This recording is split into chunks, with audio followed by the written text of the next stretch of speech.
Hi, this is Khan from Ninja Pulls. Endless Archive is coming on the 30th of October. Maya and I will be in there this Monday on PTS and we'll share our impressions then, but for now let's take a closer look at the new class sets. I'm not going to recap the whole reveal, it was a bit of a humdinger. There's an article on the ESO website and you can rewatch the whole thing on Twitch. I'm not offering a complete picture, just thinking out loud and trying to put these sets into context for people who maybe haven't spent years nerding out over this combat system the way some of us have. Here are the tooltips we saw during the stream. Some of the sets look like they will shine most in PvP, solo content and in Endless Archive itself, where you can play solo or as a duo, and they won't dramatically shift the trial group meta. You can get more creative and freeform with build choices in content like this, whereas in trials you have to approach everything as a team. But there's quite a range of stuff here. Keep in mind that these can and some probably will change during the PTS cycle.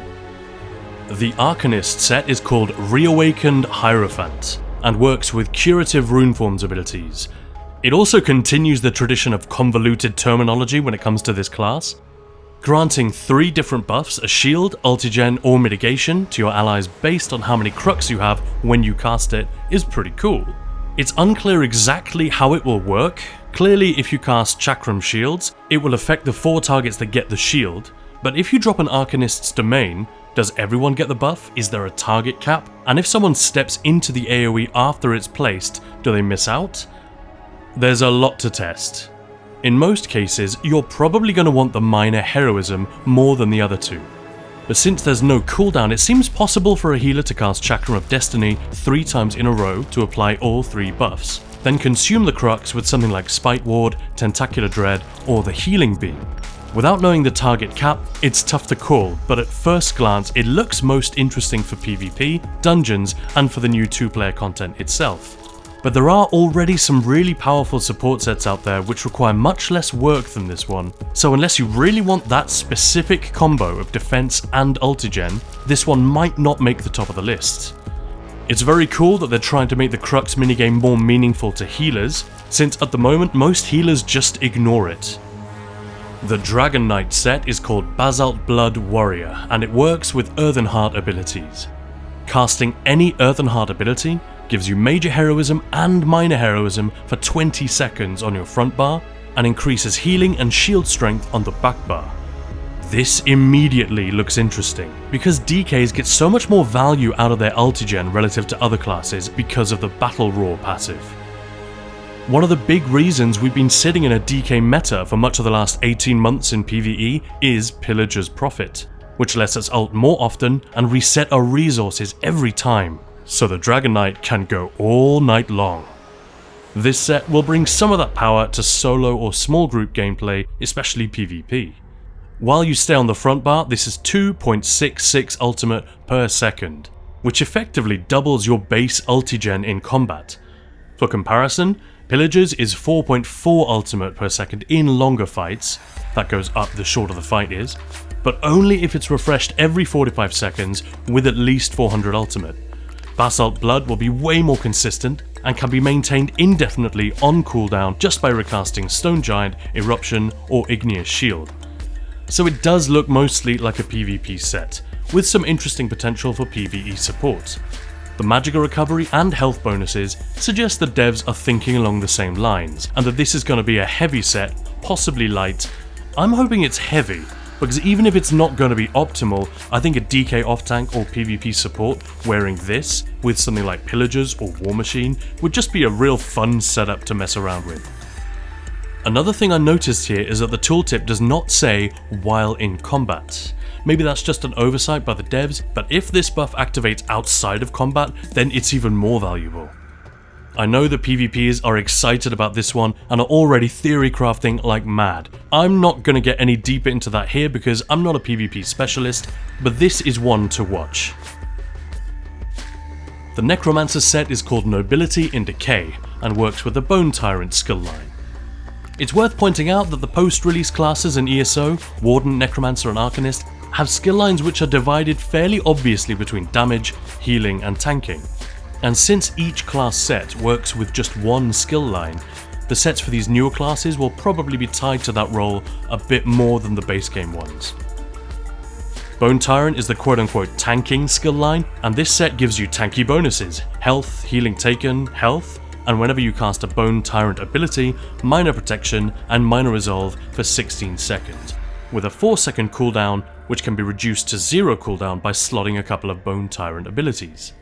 In a fun little twist, if you cast something to consume corpses while the buff is active, you also consume the buff from yourself.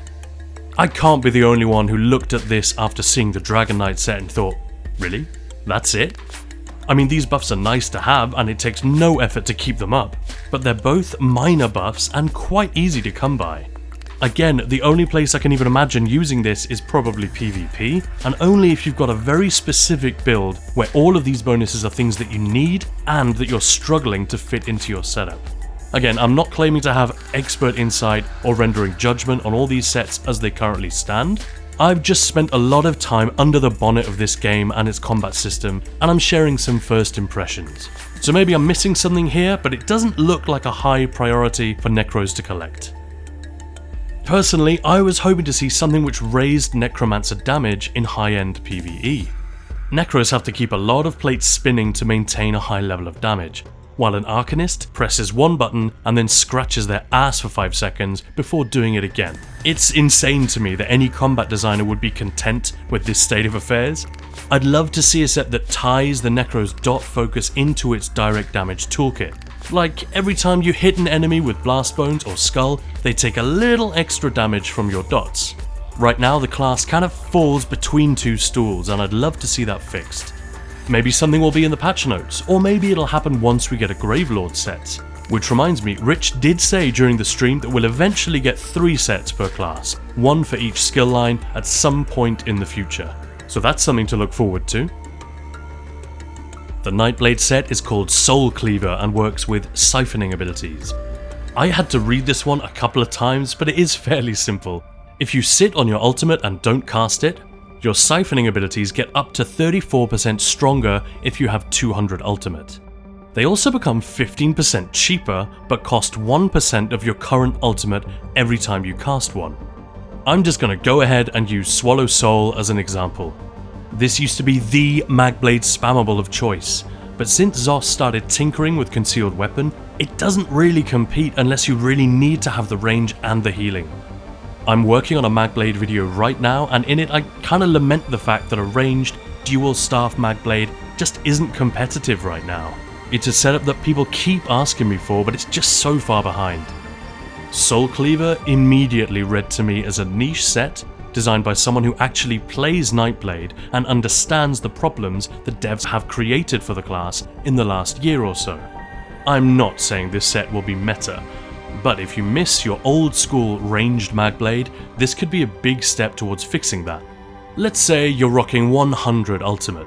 Swallow Soul is going to hit 17% harder, and heal for 17% more, and it'll be cheaper to cast. Debilitate also gets the buff. Sure, you lose 1 ultimate with every cast, but you'll be gaining 3.5 every second anyway, thanks to Ultigen and the transfer passive, so overall your ultimate will still be going up.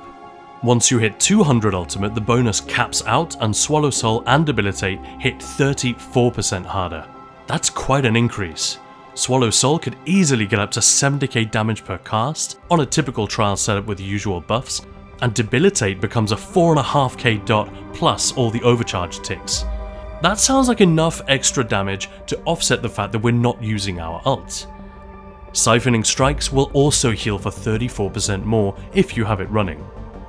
But once we get over 200 ult, there's no additional benefit. And once you get over 350, you'll start losing 3.5 ult every time you cast a siphoning ability, which is actually a net loss. We can just sit there, letting the ult fluctuate in the sweet spot, or if there's a burst phase coming, we can drop a Destro ult and start building from zero again. It's nice to have the option. And don't forget we can also use the set to buff Sap Essence in trash pulls. I am definitely going to make time to test this. Like I said, I don't see the set flipping the meta for Nightblades in any major way, but I do like the look and the specificity of it. The Sorcerer set is called Monolith of Storms and works with Storm Calling abilities. I feel like it's hard to gauge the power of this one without testing, but it looks like a PvE set since it relies on enemies staying more or less in the same area. The stats are very nice, and the proc looks pretty strong at first glance, but you need to spawn at least 2 of these monoliths for it to do anything, either by letting Hurricane tick for 5 seconds, or by casting Lightning Flood and Hurricane in the fight. Then these monoliths will zap any enemies between them and nearby. We kinda need to see the radius of that splash damage and how the spawning system works before we can judge its effectiveness. But I'd guess that this won't be a top tier single target damage proc, but will start coming into its own against multiple priority targets. Maybe a bit like Runecarver for sorcerers. Knowing Zos, the visuals for this set will also be pretty cool, so I'm looking forward to mucking about with it. The Templar set is called Wrathsun, and works with Dawn's Wrath abilities. In a typical PvE scenario, that means Vampire's Bane, Solar Barrage and Power of the Light or Purifying Light, and obviously Radiant Oppression in Execute. Using these in combat builds up Sunlight stacks, ending in what looks like a dramatic damage burst. It's unclear what is meant by once per attack. If you build Sunlight stacks with every tick, a quick back-of-the-envelope calculation suggests that pre-execute, it could take only 20 seconds to reach that cap. But if it's 1 stack per cast, then it'll take much longer. Maybe once per attack just means that the beam only adds 1 stack rather than 3. We'll have to find out. Either way, once we hit 50 stacks, all of our Dawn's Wrath abilities hit 25% harder for 10 seconds, and a Nova damage proc will activate. It doesn't say how hard that Nova will hit, but I'm sure it's going to look cool. The other factor at work here is that your Magicka recovery will rise as your stacks get nice and high to a maximum of 600, but that you lose 50% of your current Magicka when the final stack expires. My guess is that they've tried to design this to coincide with our execute, giving Stamplars a lot more Magicka recovery to work with so they can keep that beam going for longer, and less of a penalty when the stacks expire. In PvP, I can imagine smart players trying to track these stacks really carefully before obliterating people with the proc and the beam, but you'd have to stay in combat for quite a while to make that work. From a PvE standpoint, there are some important unknowns here. If it takes too long to build up, we might enter execute at, say, 30 stacks, and not have enough time to reach 50 before the target dies. Then it's basically a dead 5-piece, but I'd be surprised if that's the case. Anyway, it looks like another fun one. On the one hand, I wish they would do something to let Templar shine, pun intended, without investing everything into that execute. It's already such a one-trick pony. But on the other hand, the beam is cool as fuck, and this set looks like it'll make it easier for Stamplars to keep up in longer executes. Finally, the Warden set is called Gardener of Seasons and works with green balance abilities. It's clearly aimed at healers and is another minor heroism set. The devs apparently see this as an underutilized buff, which is interesting. Casting any green balance ability will cause your green balance overheals to apply minor heroism to your group for 3 seconds. A concrete example would be a Warden healer placing budding seeds under the group, triggering this Herald of Spring effect and giving everyone in the AoE minor heroism, apparently indefinitely so long as they're getting overhealed by that budding seeds, or any of your green balance abilities. Maybe it even works out of combat. Either way, it looks like a nice set to pair up with Spell Power Cure, which has the same proc condition, and it also goes hand in hand with minor toughness.